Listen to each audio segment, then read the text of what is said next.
Pak Anies, bagaimana dukungan Ya, laga di sini hari ini? pagi ini saya datang di Kelapa Gading dengan masyarakat Jakarta Utara menyambut mereka untuk mendeklarasikan tadi dukungan. Mereka menyebutnya dengan Laskar Gading. Laskar Gading ini disingkat LAGA. Dan mereka memberikan dukungan, kami sampaikan terima kasih, apresiasi. Dan insya Allah ini akan memperkuat apa yang sudah kita kerjakan selama ini untuk menjangkau semuanya. Pak, ada beberapa poin yang penting terkait dengan visi Pak Anies gitu, terkait dengan ketahanan pangan, kemudian juga lapangan pekerjaan dan lain sebagainya. Nanti Pak, ketika Bapak terpilih menjadi presiden, apa sih Pak yang akan difokuskan terutama untuk di Jakarta Utara ini kan nih sudah? Ya, jadi begini, salah satu masalah yang paling banyak diungkapkan oleh orang tua di rumah tangga adalah masalah mahalnya kebutuhan pokok. Dan di Indonesia ini kita rata-rata keluarga menghabiskan 55% dari pendapatannya untuk pangan. Di negara-negara lain itu di bawah 25%. Bahkan seperti Singapura, Jepang itu angkanya di bawah 20%. Kenapa ini bisa terjadi? Karena tata niaga kita yang belum diperbaiki. Nah, kita menggagas untuk melakukan reformasi tata niaga itu. Sehingga harga dari produsen dengan harga yang dibayar oleh konsumen itu selisihnya tidak jauh. Dan ini bisa dilakukan dengan melakukan transparansi, mengubah tata niaganya. Dengan begitu nantinya harga bisa lebih murah bagi konsumen dan bagi produsen mendapatkan harga yang lebih baik. Itu yang kita akan lakukan.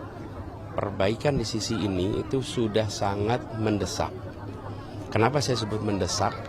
Karena hari ini kebutuhan pokok kita yang menyita pendapatan membuat tidak bisa menabung, membuat tidak punya kesempatan untuk mengalokasikan dana bagi kebutuhan rumah, bagi kebutuhan pendidikan, karena habis untuk kebutuhan pokok yang memang harus dipenuhi. Itulah sebabnya itu sangat mendasar sekali. Pak Anies, terkait dengan adanya masih capresan jadi menteri dan wali kota ini, apakah etikanya harus mundur Pak Anies? Ikuti aturannya aja. Kalau mungkin dari sisi etika gimana sih? Ikuti aturannya aja. Pak Anies, tanggapannya Pak Anies, jadi kan baru aja ada penetapan tersangka dari KPK. Nah ini dia minta pra peradilan. Apa dari Pak Anies sendiri melihat hal ini seperti apa dan apa yang nanti akan dilakukan Pak Anies ketika Pak Anies belum menjadi presiden? Kemarin sempat saya sampaikan bahwa KPK adalah institusi penting di dalam pemberantasan korupsi. Dan KPK institusi harus punya standar yang sangat tinggi.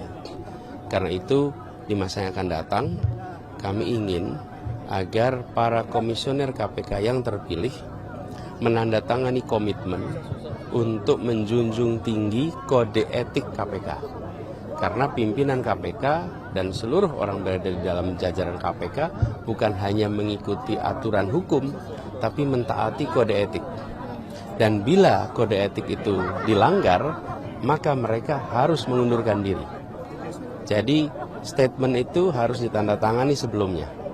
Dengan begitu maka semua sadar bahwa bukan hanya menjauhi pelanggaran hukum, tapi juga harus menghindari pelanggaran kode etik yang itu lebih tinggi daripada hukum. Kalau hukum itu soal melanggar dan tidak melanggar aturan. Kalau kode etik itu tentang patut dan tidak patut.